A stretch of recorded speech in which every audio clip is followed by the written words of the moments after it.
Hello दोस्तों, स्वागत है आप सभी का हमारे यूट्यूब चैनल पर। बात कर रहे हैं हम पंचायती राज की।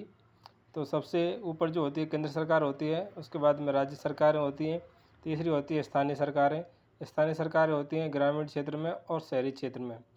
ग्रामीण जो क्षेत्र है इनको पंचायती राज 3 स्तर पर बांटा गया है।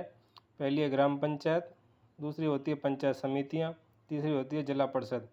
इसी तरह से जो नगरीय क्षेत्र होती हैं, इनमें नगरीय क्षेत्रों में सबसे छोटी नगर पालिका, उसके बाद में नगर परिषद, फिर उसके बाद में होता है नगर निगम। ये 3 स्तर बनाए गए हैं।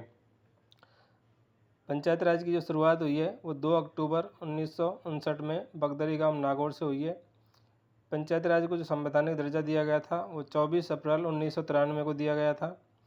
पंचायती राज अधिनियम 1953 को 1994 में संशोधन किया गया और उसके बाद में पंचायती राज जो नियम बनाए गए 1996 में इनको लागू किया गया संपूर्ण देश में।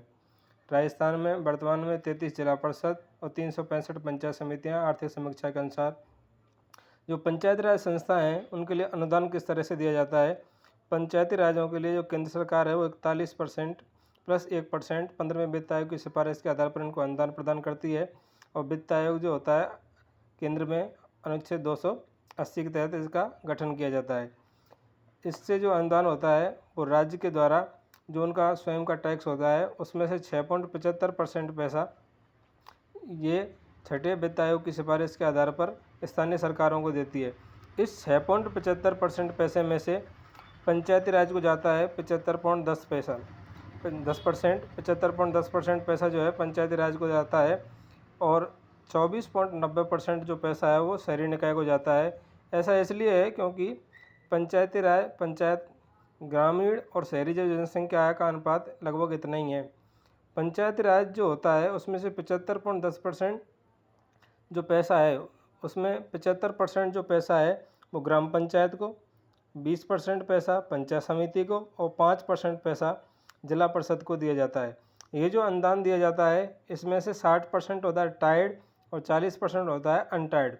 टाइड का मतलब है जो निश्चित बंधा हुआ है, जिसमें 50% पेयजल, जल संचयन और जल पुनर्चक्रण के लिए कार्य किया जाएगा। और बाकी जो इसमें से टाइड 60% में से 50% है वो स्वच्छता और ओडीएफ के लिए कार्य किया जाएगा, यानी कि खुले में शौच मुक्त करने के लिए। 40% जो अनटाइड पैसा है वो क्षेत्रीय आवश्यकताओं को पूरी करने के लिए दिया जाता है। ये जानकारी आपको कैसी लगी और हमें कमेंट्स करके ज़रूर बताएं और हमारे यूट्यूब चैनल को सब्सक्राइब करें। धन्यवाद।